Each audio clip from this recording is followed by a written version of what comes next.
PowerPoint goes for, not that one.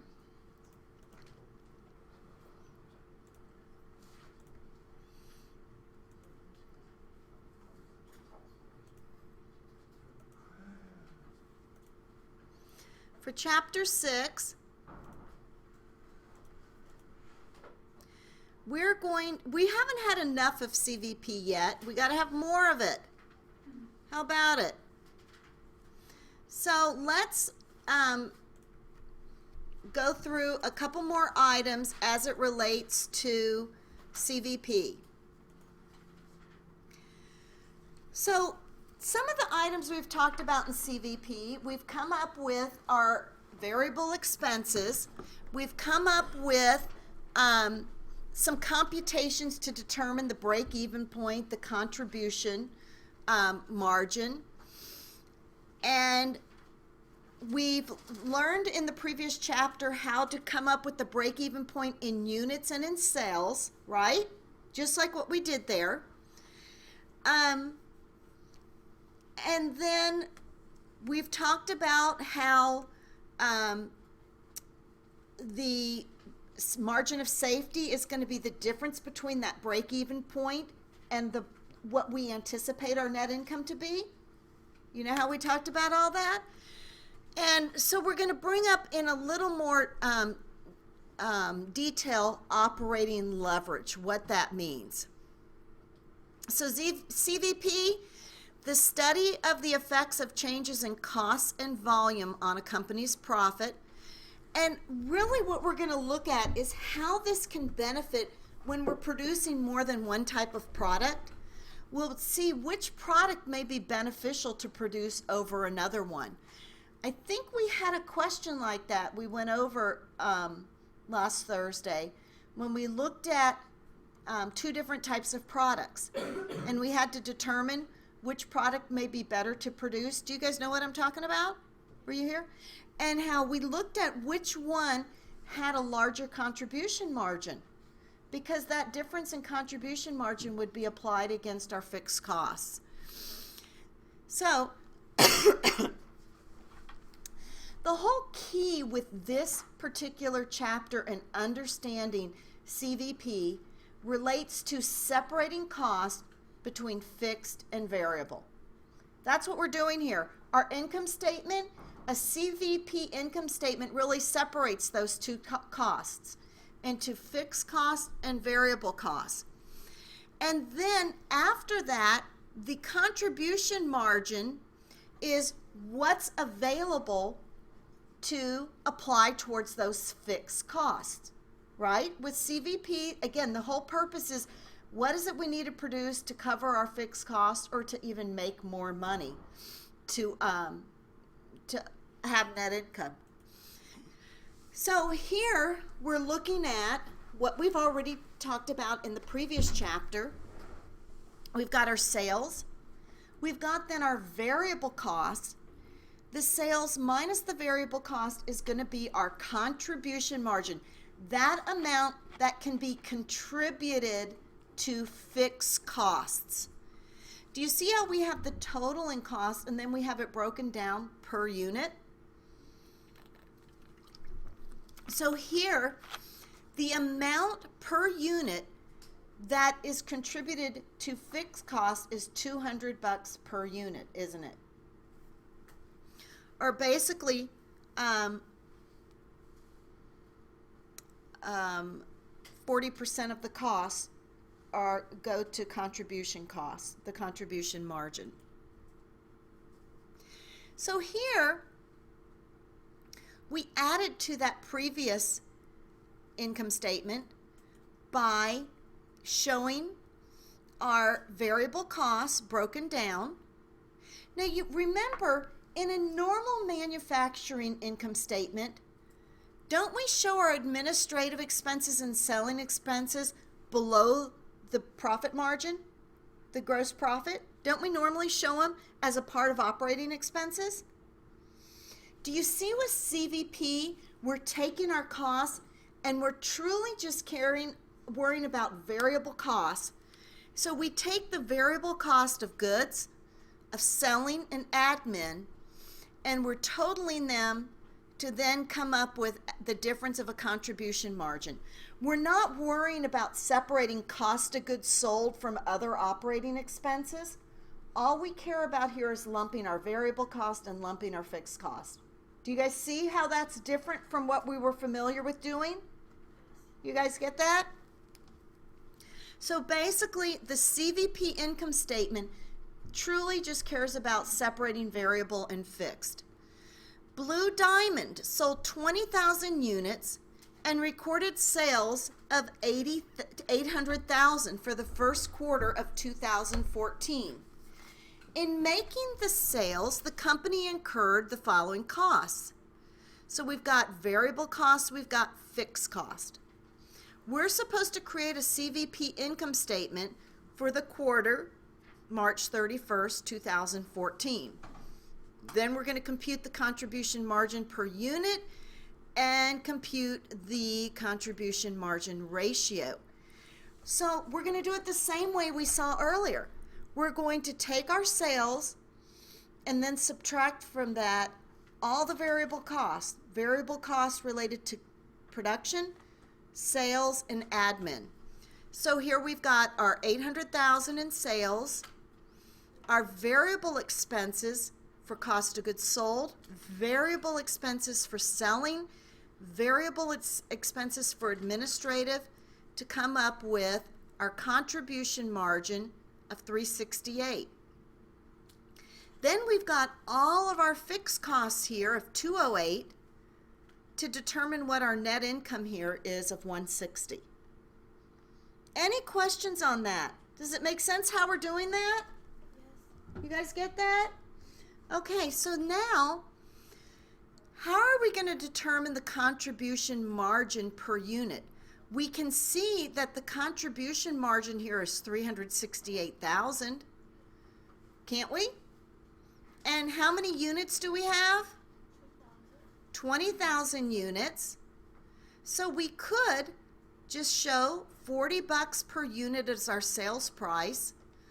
Our variable costs are $21.60 per unit.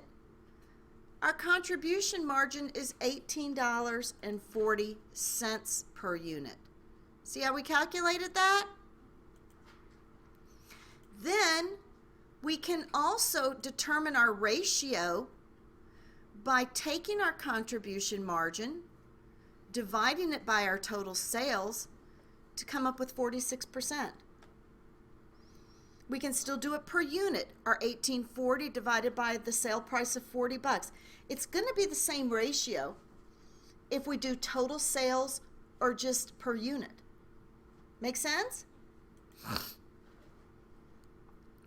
So Vargo's videos shows that the contribution margin is $320,000 and the company's contribution margin per unit is $200.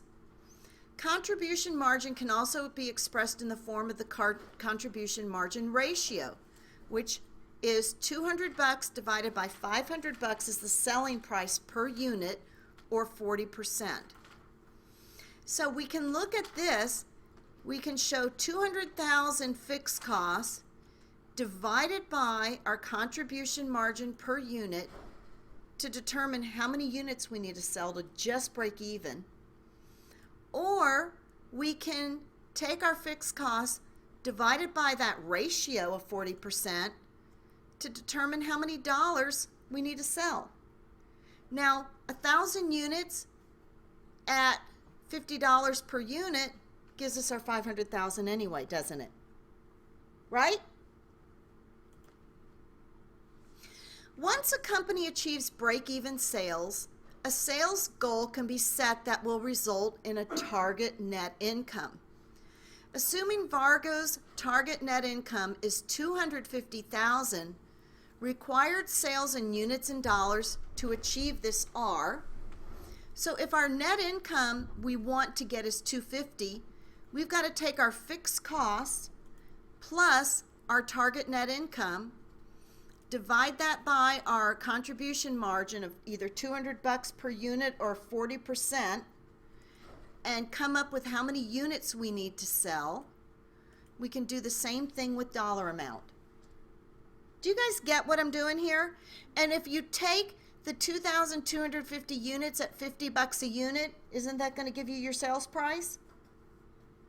Any questions? Yes, no? Does it make sense? Okay? So, moving back to this, excuse me.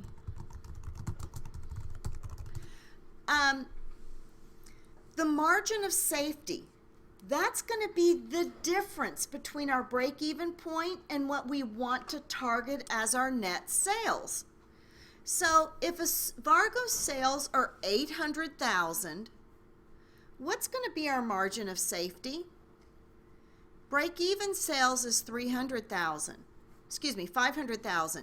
So our margin of safety is 300,000, or we can calculate it in terms of a percentage by just dividing the margin of safety in dollars divided by our expected sales. That's how much we have in leeway before we just break even. Does that make sense, guys? Okay. Now let's take it another step further. Let's look at the original camcorder sales and cost data. The selling unit is $500. We know that our variable costs are $300.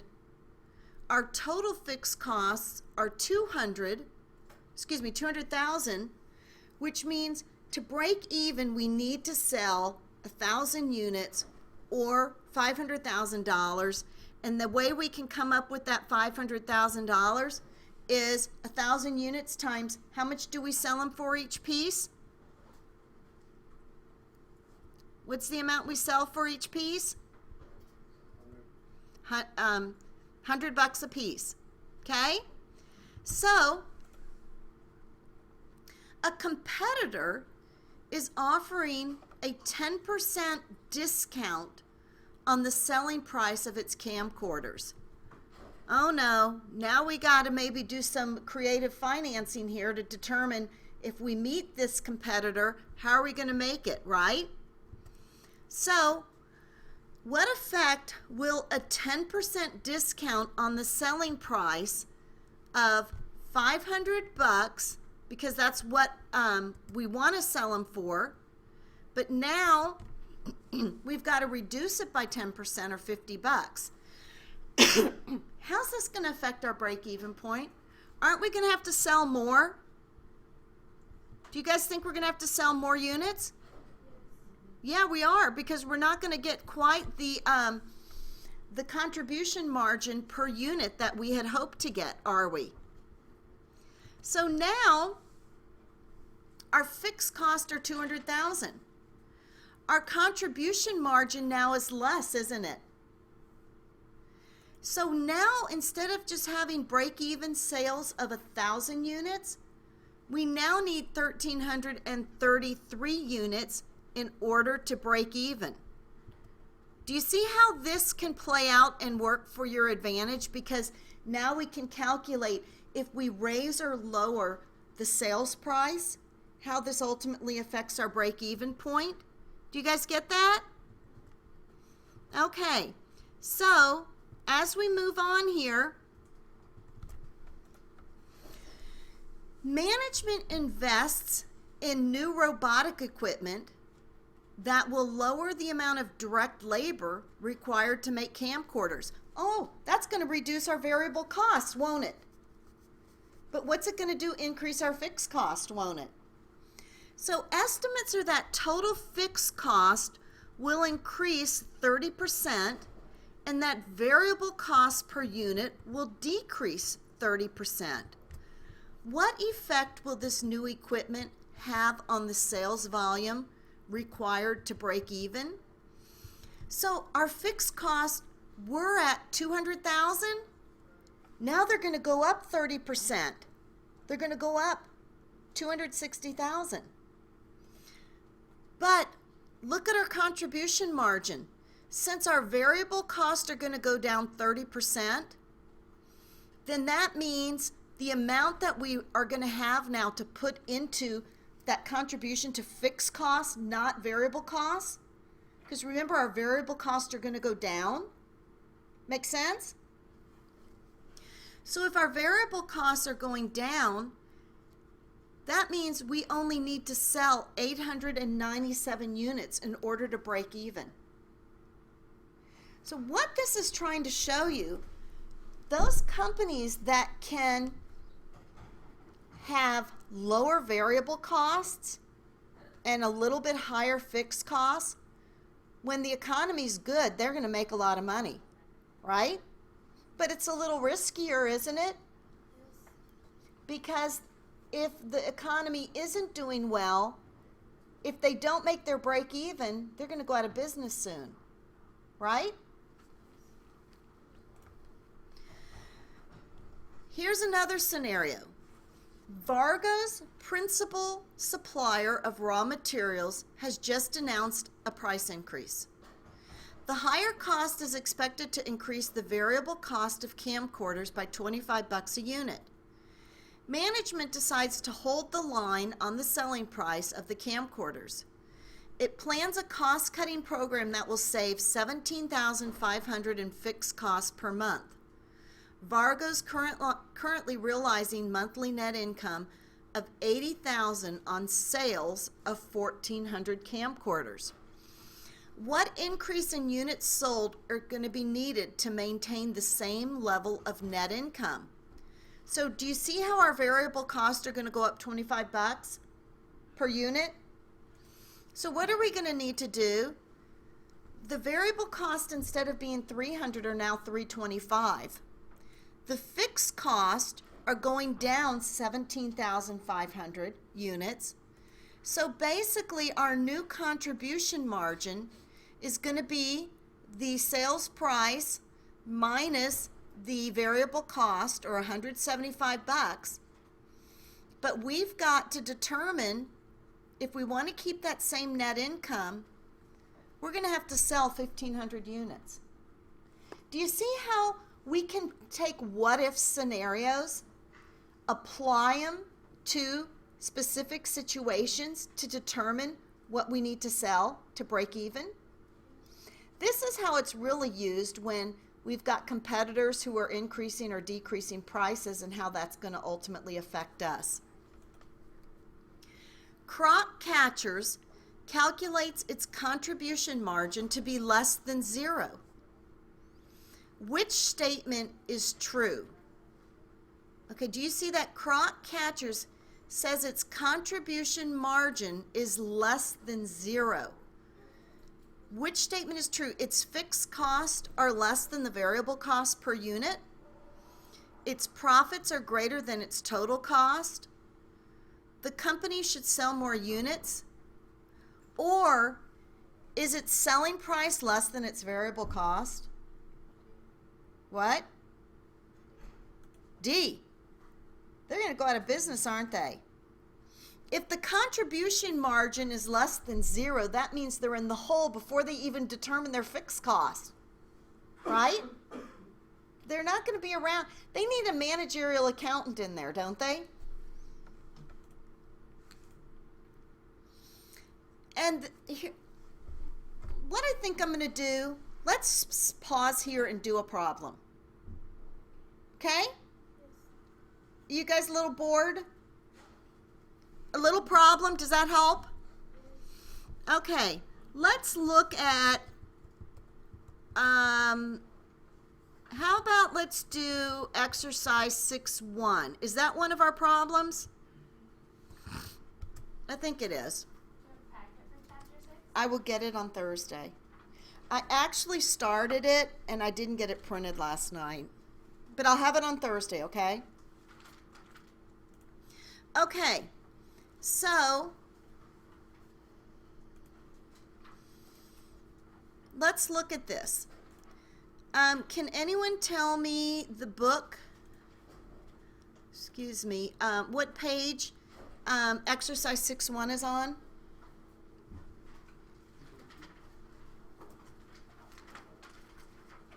To what? Thank you. So, exercise 6-1. The Bonita Inn is trying to determine its break-even point. The inn has 75 rooms that are rented at $60 a night. Operating costs are salaries, utilities, depreciation, maintenance, maid service, and other costs. Do you see how some of these show per month and some show per room? What does that tell us? If it says per room, what do we know what type of cost it is? Variable. If it's per month, chances are it's fixed. Determine the inn's break-even point in number of rented rooms per month and in dollars. So do we see here the maid service is $8 per room and other costs are $37 per room? Okay, so let's look at exercise 6-1.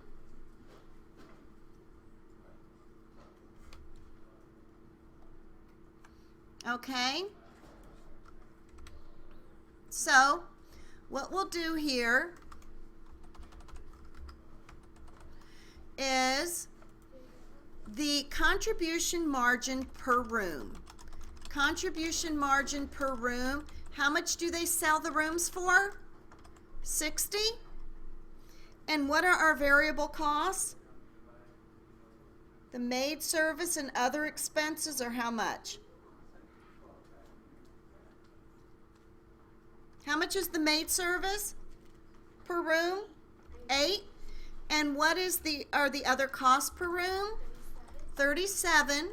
So our contribution margin is going to be $15. How do we know that? The 37 and the 8 give us the 45, minus the 60 gives us $15 per room. Okay? How are we going to determine the contribution ratio? The contribution margin ratio is going to be the $15 per room, divide that by the $60 a room, or 25%. Okay? Let's talk about our fixed cost. Our fixed cost equal, who can read them all?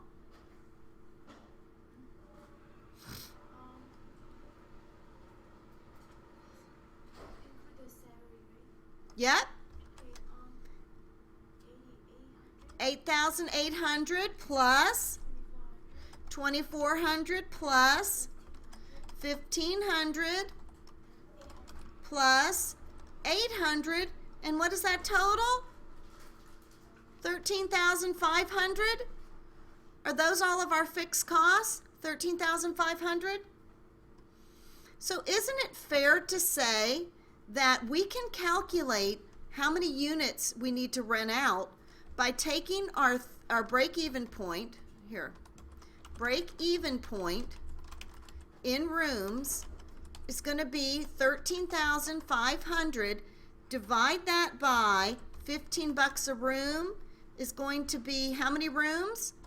900 rooms. Make sense? How can we calculate this in terms of dollars? Can we take break-even point in dollars is going to be 900 rooms at how much a room? 60 per room is the sales price of $54,000 per month, isn't it? Or another way we could do it, we could say our fixed costs divided by our contribution margin ratio is going to be equal to 13,500 divided by 25%. 13,500 divided by 25% is what? Same thing, 54,000 per month. Any questions on that? Can you go back up real quick? Absolutely.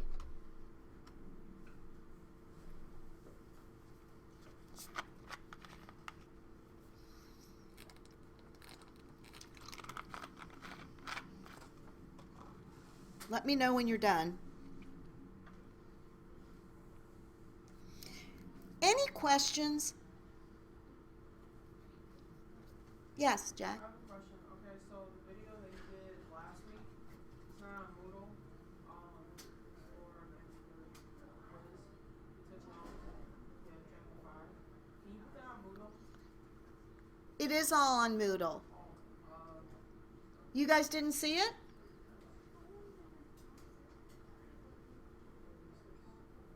You should have 2 lectures on chapter. part 1, part 2? Yes. Okay. And then, because I'm just going to start, even though we're wasting time, you guys can skip over some of the stuff, but at least you have it on there. You guys like that, right? Yes. Yes. Yeah. Oh, good. Thank you. Okay, can I move on?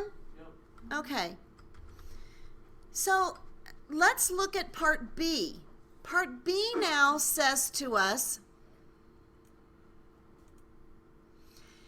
if the inn plans on renting an average of 50 rooms per day, assuming a 30-day month, what is the monthly margin of safety in dollars and the margin of safety ratio? So basically, we're basically calculating, okay, it's telling us how many rooms they're planning on renting. It's basically telling us their net profit, what they're planning on doing. So what are we going to do here with B? We're going to take our margin of safety in dollars. So we've got here margin of safety in dollars. So it's going to be planned activity, which is 50 rooms per day at 30 days, which ultimately is 1,500 rooms per month, right? What do they expect the revenue to be? Rental revenue is going to be 1,500 rooms at $60 a day is $90,000. The margin of safety in dollars is going to be $90,000 minus our break-even amount of $54,000 is $36,000. Another way we can compute this is we can do it in the form of a percent, or $36,000 divided by, we anticipate 90,000 in sales, or 40% is our margin of safety ratio.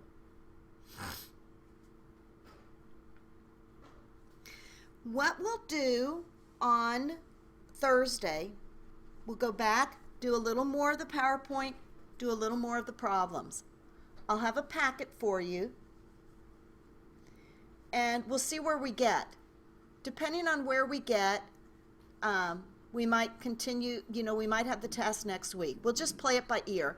I am going to give you the problems that you might have for your Chapter 5 portion of the test. Do you get what I'm saying? So that way, you guys will have to work them through, but at least you don't spend a bunch of time worrying about what problems. Not the multiple choice, but the problem. Okay? Now, one thing I have had on the test, do you guys like these matching, or are they a pain in the butt? You like them? Really helps you helps you understand the definitions, doesn't it? So those of you who want to take the test again, when do you have to take it? Through Wednesday night. And I will see you guys here Thursday. Okay?